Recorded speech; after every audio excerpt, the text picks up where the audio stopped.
Assalamualaikum warahmatullahi wabarakatuh, sahabat tani, dan saya yakin semua orang kepengen mendapatkan penghasilan dari usaha taninya dan tentu juga pasti kepengen berhasil, bener nggak? Tetapi banyak loh yang melakukan berbagai kekeliruan dalam berusaha tani, terutama para pemula di bidang pertanian. Maka pada video kali ini bersama saya Rizali Ansar dari pengalaman saya sejak 2009 sebagai seorang penyuluh pertanian lapangan, maka saya bakal sharing ya sahabat tani 10 kesalahan fatal yang paling sering dilakukan petani pemula. Jadi pastikan Anda tonton sampai habis, insya Allah bermanfaat. Maka mari kita intro terlebih dahulu. BAM!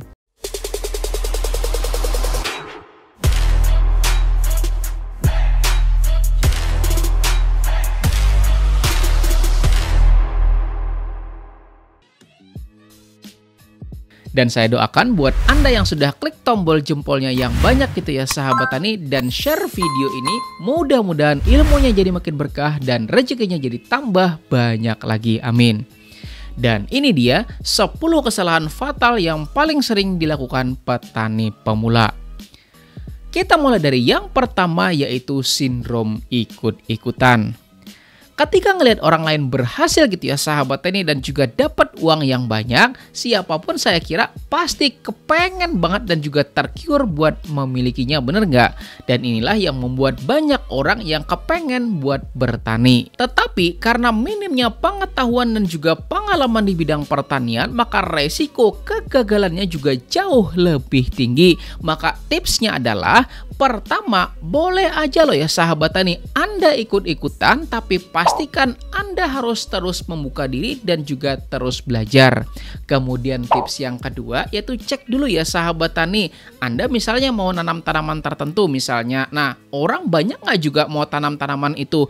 Kalau misalnya banyak ya sahabat tani, maka mending urungkan tanam tanaman yang itu, tapi tanamlah tanaman yang lain. Dan tips mudahnya gitu ya sahabat tani, coba main ke toko pertanian. Kalau ternyata di toko tersebut ternyata benih atau bibitnya itu laku keras gitu ya sahabat tani, artinya banyak yang nanam tanaman itu. Kemudian tips yang ketiga, dan ini boleh dicoba loh ya sahabat tani, yaitu jadilah upahan terlebih dahulu, kerja di tempat orang yang memang sudah berpengalaman. Nanti kalau Anda sudah punya pengalaman, tahu tips dan trik juga ketika menghadapi permasalahan dalam bidang budidaya pertanian, maka silahkan ya sahabat tani buat membuka usaha tani Anda sendiri. Kemudian kesalahan fatal yang nomor 2, yaitu sarana produksi beli semua gitu ya sahabat tani. Jadi sepengalaman saya membina petani, karena semangatnya yang menggebu-gebu dari si pemula ini gitu ya sahabat tani, semua sarana produksi dia beli semua gitu ya sahabat tani, mulai dari dolomit, kemudian pupuk kandang, pupuk susulan, dan masih banyak lagi semuanya beli. Dan itu pasti membutuhkan duit yang nggak sedikit gitu ya sahabat tani, bener nggak? Dan semakin banyak sarana produksi yang kita beli, maka pasti bakal membebani pengeluaran dan juga biaya produksi kita. Maka saran saya, belajarlah untuk membuat sendiri sarana produksi yang Anda butuhkan gitu ya sahabat tani, dan juga manfaatin loh bahan-bahan yang ada di sekitar kita. Kompos misalnya ya sahabat tani adalah sisa tanaman yang memang sudah melewati masa fermentasi. Kemudian sekam dan juga abu sekam gitu ya sahabat tani adalah media untuk penyubur tanah pertanian. Ya manfaatin gitu ya sahabat tani. Kalau di sini sekam sama abu sekam gratis gitu ya sahabat tani. Nah, kalau memang di tempat Anda gratis, manfaatin juga. Maka insya Allah ketika kita bisa bikin sendiri dan juga bisa memanfaatkan sarana produksi yang gratis di tempat kita, maka pasti akan mengurangi biaya produksi dari usaha tani kita gitu ya sahabat tani, oke? Kesalahan fatal yang nomor 3, yaitu borong semua alat-alat pertanian. Siapa di sini yang ketika ngelihat orang punya alat pertanian kepengen juga buat ngebeli, ya enggak? Ada? Nah, sebenarnya boleh-boleh aja loh ya sahabat tani buat memiliki sendiri, ya enggak? Kalau memang Anda punya banyak budget gitu ya sahabat tani. Tapi kalau duitnya terbatas, maka mending beli yang lebih perlu lagi gitu ya sahabat tani. Maka soal alat pertanian ini, saran saya belilah itu secara patungan gitu ya sahabat tani. Karena selain bisa lebih hemat, kan kepakainya juga nggak tiap hari, bener nggak ya sahabat tani? Dan anggaplah misalnya Anda punya teman 4 orang gitu loh, kemudian ditambah Anda 1 jadi 5 gitu ya sahabat tani, ya kan? Dan masing-masing anggaplah misalnya punya 200.000 misalnya, maka 5 kali 200 kan sama dengan 1 juta ya nggak ya sahabat tani? Maka saya yakin dengan uang 1 juta tersebut maka pasti bisa kebeli berbagai variasi dari alat-alat pertanian dan bisa dipakai secara bergantian. Maka cukup dengan cara ini Anda bisa memiliki semua alat pertanian yang dibutuhkan yang bisa dipakai secara bergantian. Oke? Lanjut kita pada kesalahan fatal yang nomor 4, yaitu membeli sarana produksi berdasarkan merek. Pada dasarnya setiap produk itu pasti memiliki kandungan, dan untuk pupuk gitu ya sahabat tani, kandungan disebut dengan grade fertilizer, sedangkan buat pestisida maka kandungannya disebut dengan bahan aktif. Maka cek dulu ya sahabat tani kemasan dari produk yang Anda gunain kayak gitu loh. Apa sih kira-kira isi kandungannya kayak gitu loh, dan seberapa besar sih isi kandungannya gitu ya sahabat tani. Maka ketika barang tersebut ternyata nggak ada di toko pertanian di tempat Anda, maka Anda nggak perlu pusing gitu ya sahabat tani, cukup substitusi dengan merek yang lain yang penting memiliki kandungan atau bahan aktif yang hampir setara. Kemudian kesalahan yang nomor 5, yaitu jarang banget ngebaca petunjuk penggunaan kayak gitu loh. Nah, masih banyak loh ya sahabat tani pemula yang jarang banget membaca anjuran pakai kayak gitu loh. Langsung tembak tanya orang lain, ini cara pakainya gimana, dosisnya berapa. Ya gampang toh, tinggal lihat aja gitu ya sahabat tani, berapa sih anjuran dari kemasan gitu loh, dosisnya gitu ya sahabat tani. Misal dosis anjurannya 2 gram per liter, dan satu tangki sprayer itu kan 16 liter, bener nggak ya sahabat tani? Maka tinggal kali aja loh, anjurannya 2 gram dikali dengan 16, itu sama dengan 32 gram. Kemudian pestisida misalnya ketika dilihat di kemasannya ternyata anjurannya misalnya 0,5 ml per liter airnya. Ya tinggal kali 16 gitu ya sahabat tani, sama dengan 8. Artinya kalau Anda sudah tahu ternyata dosisnya adalah 8 ml per tangkinya, maka kalau 1 sendok makan itu 5 ml gitu ya sahabat tani, maka artinya dosis per tangkinya adalah 1,5 sendok makan. Dan buat yang pengen tahu lebih jauh tentang sendok makan sebagai ukuran gitu ya sahabat tani, silahkan tonton pada video yang ini, oke? Kemudian lanjut pada kesalahan yang nomor 6, yaitu sering banget terlambat gitu ya sahabat tani mengetahui gejala defisiensi unsur hara. Sekarang coba jawab pertanyaan saya. Misal Anda ke warung lah gitu ya sahabat tani, kemudian pesan makanan misalnya. Bukan yang ngebikinin, ternyata yang punya warung ngobrol sama tetangganya gitu loh. Setengah jam gak kelar-kelar obrolan, perut udah keroncongan kayak gitu loh, tapi makanannya nggak ada. Pertanyaan saya, gimana reaksi Anda coba? Nah, gitu juga ya sahabat tani, apa yang dialami oleh tanaman, tetapi bedanya reaksinya dimunculkan dengan gejala defisiensi. Nah, ketika ya sahabat tani Anda menemukan gejala yang seperti ini, artinya tanaman mengalami kekurangan nitrogen. Kemudian ketika tanaman mengalami gejala seperti ini, artinya dia kekurangan unsur fosfor. Kemudian ketika tanaman mengalami gejala seperti ini, artinya dia kurang kalium gitu ya sahabat tani. Dan ketika tanaman mengalami gejala seperti ini, nah ini artinya dia kekurangan unsur hara magnesium. Dan penjelasan soal gejala defisiensi udah sering saya bahas oleh sahabat tani, salah satunya pada video yang ini, silahkan ditonton gitu ya sahabat tani. Dan ketika Anda kontrol gitu ya sahabat tani, lapangan Anda ingat pakai R gitu ya sahabat tani, ternyata menemukan gejala defisiensi tersebut pada tanaman Anda, maka segeralah gitu ya sahabat tani tangani dengan memberikan sesuai dengan gejala defisiensi tersebut gitu ya sahabat tani. Dan sekali lagi saya ulang, buat Anda yang kepengen tahu gimana sih gejala defisiensi unsur hara tersebut, maka silakan ya sahabat tani tonton pada video yang ini, oke? Kemudian yang ketujuh, yaitu sering juga loh ya sahabat tani terlambat dalam penanganan hama maupun penyakit.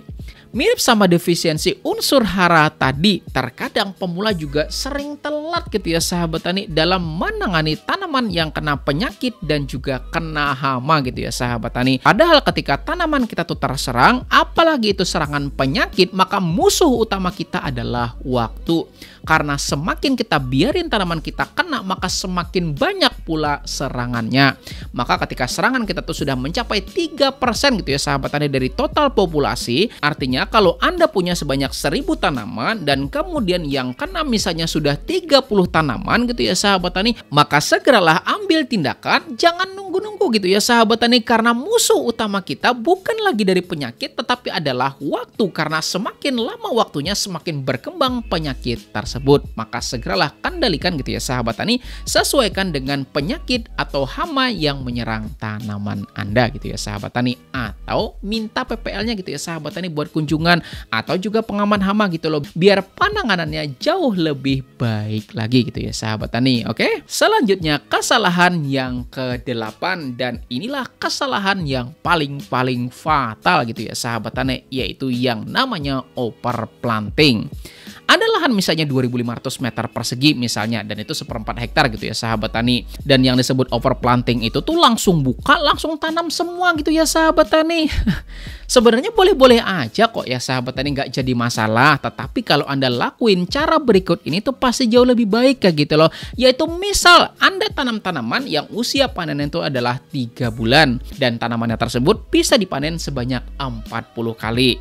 Nah, lahannya jangan langsung tanam semua gitu ya sahabat tani, tetapi bagi 2 terlebih dahulu kayak gitu loh. Artinya 1.250 meter di sini dan 1.250 meter yang di sini gitu ya sahabat tani. Maka tanam dulu setengahnya kayak gitu loh, dan setengahnya biarin dulu gitu ya sahabat tani. Fokus saja kita tuh memelihara yang sebelah sini dulu gitu ya sahabat tani, sampai tanamannya tuh bisa tumbuh subur, sampai juga dia bisa berproduksi gitu ya sahabat tani. Maka kalau sudah bisa panen beberapa kali kayak gitu loh, dan kita hitung ternyata modalnya udah balik gitu ya sahabat tani, maka silahkan garap yang sebelahnya. Maka pertama, Anda sudah hemat dalam permodalan, karena modal buat buka di sini itu dari modal yang sebelahnya gitu ya sahabat tani. Kemudian yang kedua, pemeliharaannya juga mudah gitu ya sahabat tani. Dan yang ketiga, dan ini sering saya bilangin sama teman-teman di sini kayak gitu loh, yaitu kalau misalnya tanaman di lahan yang satu ini ternyata udah tua dan mau dibabat sampai habis, maka tanaman yang di sini itu masih usianya produktif gitu ya sahabat tani. Maka Anda bakal tetap mendapatkan penghasilan dari lahan sebelahnya, sembari tanam lagi yang di sebelah sini gitu ya sahabat tani. Jadi ceritanya, ini mati, ini berproduksi.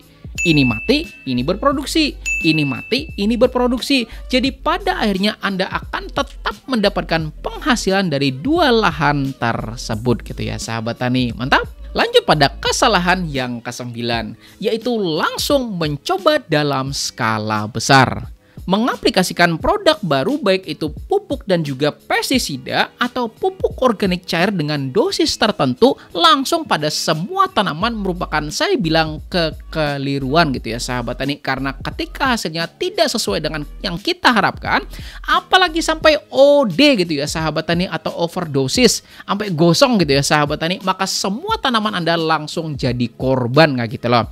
Contoh tayangan ini gitu ya sahabat tani. Nah, semua tanamannya gosong gitu ya sahabat tani karena salah dalam aplikasi. Tetapi coba seandainya kalau dia cobanya tuh ke beberapa tanaman dulu kayak gitu loh, ya yang kena korban cuman beberapa tanaman itu gitu ya sahabat tani.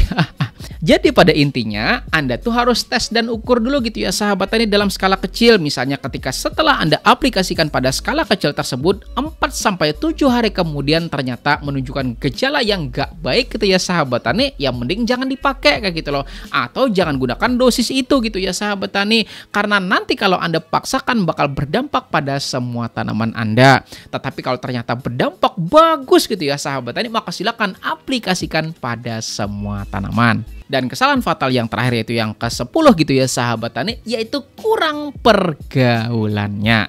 Semua pasti setuju gitu ya sahabat tani bahwa pengalaman adalah guru yang terbaik, benar?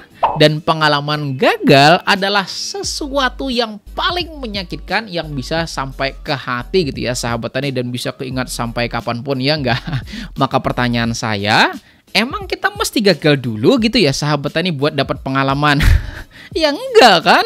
Maka dengan kita sering bergaul dengan orang lain, sering berkelompok gitu ya sahabat tani, dan juga sering berdiskusi, maka semua pengalaman itu bisa jadi satu. Dan pada akhirnya kita nggak perlu mengalami kegagalan yang pernah terjadi pada orang lain, dan begitupun orang lain nggak perlu mengalami pengalaman gagal yang pernah kita alamin gitu ya sahabat tani. Jadi pada intinya dengan kita berkelompok, dengan kita tuh sering diskusi dan juga bergaul dengan orang lain gitu ya sahabat tani, bakal meminimalkan resiko-resiko yang mungkin bakal terjadi. Nah itu tadi ya sahabat tani, 10 kesalahan fatal yang paling sering dilakukan oleh petani pemula. Mudah-mudahan videonya bermanfaat. Silahkan klik tombol jempolnya yang banyak gitu ya sahabat tani, dan juga bagikan kepada teman-teman Anda yang lain, karena satu kebaikan yang Anda bagikan bakal berbuah banyak kebaikan-kebaikan selanjutnya. Dan di samping sini ada beberapa video yang saya rekomendasikan untuk Anda pelajari gitu ya sahabat tani. Insya Allah akan semakin tambah pengetahuan Anda, dan kita ketemu lagi pada video lainnya di channel Penyuluh Pertanian Lapangan. Saya Rizal Ansar. Terima kasih. Saya akhiri ucapan wassalamualaikum warahmatullahi wabarakatuh.